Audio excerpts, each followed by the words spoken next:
नमस्कार मंडळी, श्री स्वामी समर्थ. मकर संक्रांतीच्या दिवशी काय करावे व काय करू नये, संपूर्ण माहिती. आठवण सूर्याची, साठवण स्नेहाची, कणभर तीळ, मनभर प्रेम, गुळाचा गोडवा, स्नेह वाढवा. तिळगुळ घ्या, गोड गोड बोला. मकर संक्रांतीच्या हार्दिक शुभेच्छा. मकर संक्रांत हा सौभाग्यवती स्त्रियांसाठी खूप खास सण मानला जातो, कारण प्रत्येक स्त्रियांना छान असं तयार व्हायला खूप आवडतं. त्यामुळे मकर संक्रांतीचा दिवस स्त्रियांसाठी खूप मोठा सण आहे. आज मी तुम्हाला मकर संक्रांती कशावर आली आहे व सौभाग्यवती स्त्रियांनी या दिवशी कोणत्या रंगाची साडी नेसावी, त्याचबरोबर कोणत्या रंगाची साडी चुकूनही नेसू नये, शिवाय संक्रांतीसाठी कोणते शुभ रंग आहेत, बांगड्या भरताना कोणत्या रंगाच्या बांगड्या अजिबात घालायच्या नाहीत आणि कोणत्या प्रकारच्या बांगड्या घालाव्या, बोरन्हान किंक्रांत म्हणजे काय, अशी बरीच माहिती मी तुम्हाला आजच्या व्हिडिओतून देणार आहे. त्याआधी चॅनलवर नवीन असाल तर आपल्या या चॅनलला सबस्क्राईब करा व बेल आयकॉन ऑन करा. मकर संक्रांत 2026 ही 14 जानेवारीला बुधवारी आहे. पौष महिन्यात जेव्हा सूर्य मकर राशीत प्रवेश करतो, या दिवसापासून सूर्याचे उत्तरायण सुरू होतं. म्हणजे सूर्य हा पूर्वेलाच उगवतो, पण तो उत्तरेकडे थोडासा झुकलेला दिसतो आणि या संक्रांतीपासूनच वातावरणातील थंडीही हळूहळू कमी होत जाते आणि संक्रांतीपासूनच दिवस हा हळूहळू मोठा होत जातो. मकर संक्रांतीला स्नान, दान, धर्म, देवाचे दर्श, तप याला विशेष महत्त्व आहे. या दिवशी पवित्र नद्यांमध्ये स्नान करणं खूप पुण्यकारक मानलं जाते. संक्रांत जवळ आली की प्रत्येकाची चर्चा असते की यंदा संक्रांत कशावर आली आहे, तर चला मग पाहूयात. यंदा मकर संक्रांतीचा जो काही पुण्यकाळ आहे, बुधवार 14 जानेवारी 2026 ला दुपारी ठीक 3:06 सूर्य हा मकर राशीत प्रवेश करणार आहे. तर संक्रांतीचा पुण्यकाळ हा 3:06 ते सूर्यास्तपर्यंत आहे, म्हणजे 6:20 असणार आहे आणि हा 3:06 ते 6:20 पुण्यकाळ मानला जातो. याच कालावधीमध्ये तुम्ही दान, धर्म, कर्म करू शकता. हिंदू धर्मात संक्रांत ही एक देवता मानली गेली असून प्रतिवर्षी ती येताना वेगवेगळ्या वाहनावर बसून येते. यावर्षी मकर संक्रांत वाघावर बसून येईल, म्हणजे मकर संक्रांतीचे वाहन वाघ आणि उपवाहन घोडा असेल. तिने पिवळ्या रंगाचे वस्त्र परिधान केलेले असून हातामध्ये गदा घेतलेला आहे. तिने केशराचा तिलक लावलेला असून वयाने ती कुमारी आहे व बसलेल्या अवस्थेत असून, तसेच वासाकरता जाईचे फूल तसेच ती पायस खीर भक्षण करत आहे. सर्पजाती आहे. भूषणार्थ मोती धारण केला आहे. वार व नक्षत्र नाव मंदाकिनी असून सामुदाय मुहूर्त 45 आहेत. पूर्वेकडून पश्चिमेस जात आहे व वायव्य दिशेस पाहत आहे. संक्रांतीने ज्या वस्तू परिधान केल्या आहेत त्या वस्तू महाग होतील. संक्रांत जेथून आली आहे त्या लोकांना सुख मिळेल. या दिवशी सूर्याला चंदन मिसळून जल अर्पण केल्याने पदमान वाढतो. तसेच संक्रांतीच्या दिवशी दात घासणे वर्ज्य आहे. तामसिक भोजन करणे, अभद्र बोलणे, झाडे तोडणे व कोणत्याही प्रकारची नशा करणे वर्ज्य आहे. तसेच या दिवशी मोठ्यांचा अपमान होईल अशी कार्य आपल्याला चुकून देखील करायची नाहीत. या दिवशी आपल्या घरामध्ये चुकून देखील मांसाहार बनता कामा नये. आता बघा, संक्रांतीला स्त्रियांना प्रश्न पडलेला असतो की या दिवशी कोणत्या रंगाची साडी नेसावी किंवा कोणत्या रंगाची नेसू नये. तर आपल्या धर्मामध्ये प्रत्येक रंगाचं एक वेगळं आणि अनन्यसाधारण असं महत्त्व आहे, कारण प्रत्येक रंग तुम्हाला एक वेगळी ऊर्जा प्रदान करतो. काही रंग सकारात्मक शुभदायी लहरी प्रदान करतात, तर काही रंग अशुभ मानले जातात, नकारात्मकतेचे प्रतीक मानले जातात. पण आपल्या हिंदू धर्मात काही 4-5 रंग आहेत, ते खूप शुभ मानले आहेत. प्रत्येक कार्यासाठी किंवा देव कार्यासाठी हे रंग वापरले जातात. त्यामध्ये पहिला रंग आहे तो म्हणजे हिरवा. हा सौभाग्याचं प्रतीक मानला जातो. कारण बघा, नवरी लग्नामध्ये हिरव्या रंगाचा चुडा भरते किंवा महिला लग्न झाल्यावर हिरव्या रंगाच्या बांगड्या हातात घालतात, कारण त्यामुळे त्यांच्या पतीचं आयुष्य वाढते असं धर्मशास्त्र सांगते. त्याबरोबर शास्त्रातही हिरव्या रंगाला खूप महत्त्व आहे. आपण देवीची ओटी भरताना सुद्धा हिरव्या रंगाचा ब्लाउज पीस किंवा हिरव्या रंगाची साडी घेतो. त्यावरून हिरवा रंग हा देवीला किती प्रिय आहे तर ते आपल्याला समजतं. त्यामुळे जर शक्य झालं तर तुम्ही किंवा तुमच्याकडे असेल तर हिरव्या रंगाची साडी अवश्य नेसा. पण हिरव्या रंगाची साडी नसेल तर आपल्या हिंदू धर्मशास्त्रामध्ये लाल रंग हा सुद्धा खूप शुभ मानला जातो. तुम्हाला रोज देवाची पूजा करताना किंवा कोणतीही पूजा मांडताना आपण पाटावरती लाल रंगाचे वस्त्र टाकतो, कारण लाल रंग हा सर्व देवांना, त्याबरोबर माता लक्ष्मीला सुद्धा अत्यंत प्रिय आहे. हा रंग सौभाग्याचे उमंग, ध्येय आणि नवीन जीवनाचे प्रतीक मानला जातो. त्याचबरोबर आपल्या सौभाग्यातील एक सर्वात महत्त्वाची गोष्ट म्हणजे कुंकू. हे सुद्धा लाल रंगाच असतं, कारण की सौभाग्यातील सगळ्यात महत्त्वाची गोष्ट म्हणजे हळदी कुंकू. त्यामधील कुंकवाचा रंग हा लाल असतो. त्यामुळे लाल रंगाचं महत्त्व हे खूप जास्त आहे. त्यामुळे शक्य असेल तर तुम्ही मकर संक्रांतीला लाल रंगाची साडी सुद्धा नेसू शकता. पुढचा आहे केसरी रंग. केसरी रंगाची साडी सुद्धा नेसू शकता. हा केसरी रंग त्याग, ज्ञान, शुद्धता आणि सेवेचे प्रतीक आहे. छत्रपती शिवाजी महाराजांच्या सेनेचा ध्वज, रामकृष्ण आणि अर्जुन यांच्या रथाचे ध्वज केशरी रंगाचे होते, कारण की केशरी रंग हा शौर्य, बलिदान आणि वीरता यांचे प्रतीक मानला जातो. तसेच केशरी रंग हा दैवी शक्तीचे प्रतिनिधित्व करतो. या रंगातून एक सकारात्मक ऊर्जा प्रवाहित होते. त्यामुळे तुम्ही केशरी रंगाची साडी जरी घेतली तरी तुम्हाला सुद्धा एक नवीन प्रकारची ऊर्जा मिळते. त्यानंतर सर्वात स्त्री वर्गांचा आवडीचा रंग म्हणजे गुलाबी रंग. गुलाबी रंग हा प्रत्येक स्त्रीला हा गुलाबी रंग खूप आवडत असतो.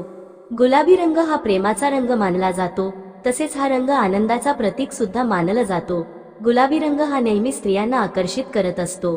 स्त्रीच वय काहीही असो तरी देखील त्यांना गुलाबी रंग हा आवडतोच. गुलाबी रंगाचे कपडे परिधान केल्यामुळे आपलं मन देखील खूप प्रसन्न होत असतं. एक वेगळीच एनर्जी आपल्याला मिळत असते. गुलाबी रंगामुळे सुख, समाधान येत आणि मन सुद्धा शांत राहतं. त्यामुळे गुलाबी रंगाच वेगळंच असं काही महत्त्व आहे.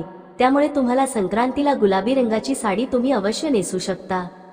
हे झाले शुभ रंग. आणि संक्रांती दिवशी अशा रंगाचे कपडे परिधान केल्यामुळे हे रंग बाहेरची उष्णता शोषून घेतात आणि आपले शरीर उबदार ठेवतात. थंडीपासून आपलं संरक्षण व्हावं म्हणून गडद रंगाचे कपडे या दिवशी घातले जातात. त्याचबरोबर तुम्ही चिंतामणी कलर, पोपटी कलर, राणी कलर, क्रीम कलर अशा रंगाच्या साड्या सुद्धा नेसू शकता.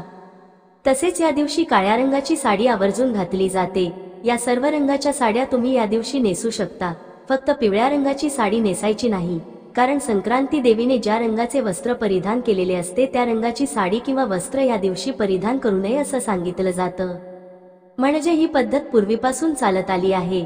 यावर्षी म्हणजे 2026ला यंदा संक्रांत पिवळ्या रंगावर आली आहे. त्यामुळे यावर्षी संक्रांतीला पिवळ्या रंगाची साडी आपण चुकूनही नेसायची नाही. त्यानंतर बांगड्यांबद्दल सांगायचं झालं तर संक्रांतीला प्रत्येक स्त्रिया बांगड्या भरत असतात. 16 शृंगार यामध्ये बांगड्यांचा समावेश असतो. त्यामुळे आपल्या हिंदू धर्मात बांगड्यांना सुद्धा खूप महत्त्व आहे. संक्रांतीला सर्व स्त्रिया छान छान काठापदराच्या साड्या घालतात, ओवसायला जातात, हळदी कुंकू करतात, तिळगुळ देतात आणि त्यामुळे आपल्या हातामध्ये 2 तरी काचेच्या बांगड्या असायलाच पाहिजे. तुम्ही हिरव्या रंगाच्या बांगड्या घालण्याचा प्रयत्न करा, कारण हिरवा रंग हा शुभ आणि सौभाग्याचं प्रतीक मानला जातो. आणि असं सुद्धा म्हणतात की हिरव्या रंगाच्या बांगड्या घातल्यामुळे आपल्या सौभाग्यामध्ये वाढ होते, म्हणजे आपल्या पतीचं आयुष्य वाढते असं धर्मशास्त्र सांगते. त्यामुळे शक्यतो तुम्ही काचेच्या आणि हिरव्या रंगाच्या बांगड्या घाला. बांगड्या घालताना एका हातामध्ये 6 आणि दुसऱ्या हातात 7 अशा प्रकारच्या घालायच्या आहे. बांगड्या घालण्याचे नियम देखील आहेत. आपण कासाराकडे गेलो असता तो आपल्याला अशाच प्रकारे बांगड्या भरतो. म्हणजे एका हातामध्ये एक बांगडी जास्त घालायची, मग बांगड्या तुम्ही कितीही घालू शकता. आपण यावर्षी मकर संक्रांतीला बांगड्या घालू तेव्हा पिवळ्या रंगाच्या बांगड्या आपल्याला घालायच्या नाहीत.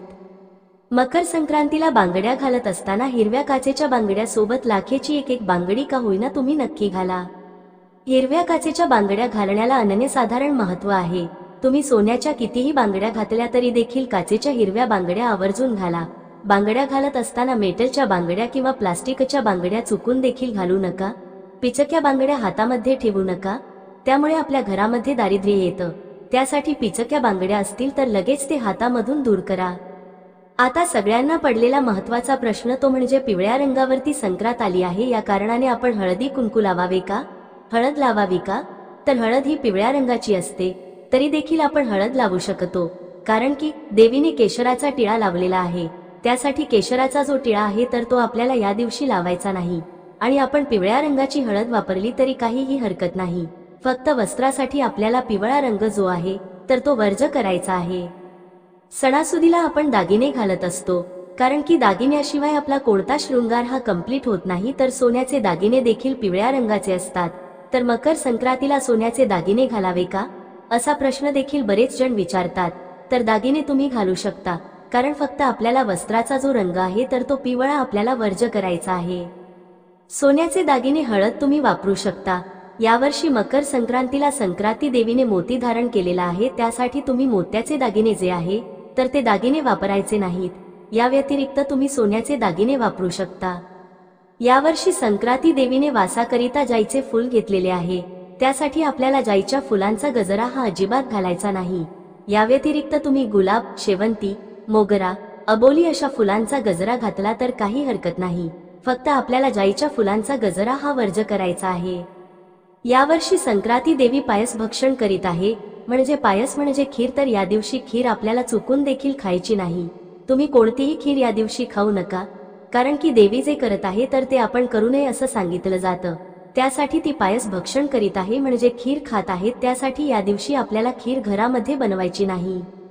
मकर संक्रांतीच्या दिवशी दान करण्याला अनन्यसाधारण असं महत्त्व आहे। या दिवशी तुम्ही नवे भांडे, गाईला घास, तीळपात्र, गूळ, तीळ, सोने, भूमी, गाय, वस्त्र, गोडा इत्यादींचे यथाशक्ती दान करू शकता। बुधवारी 14 जानेवारीला संक्रांत हा सण साजरा केला जाईल, तर गुरुवारी जानेवारी 15 रोजी करीदिन म्हणजे किंक्रात हा सण साजरा केला जाईल।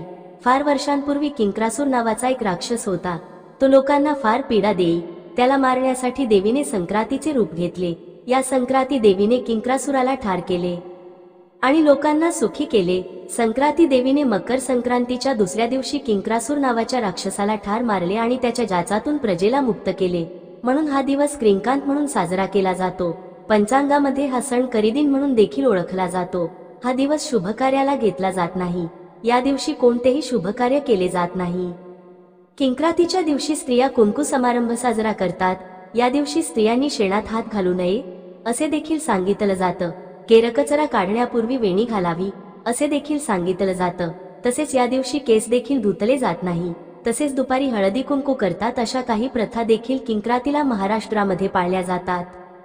तसेच या दिवशी बेसनाचे धिरडे करून खाण्याचे देखील प्रथा आहे। किंक्रातीच्या दिवशी चांगल्या कामाची सुरुवात करू नये, लांबचा प्रवास करू नये, देवाची पूजा करू नये।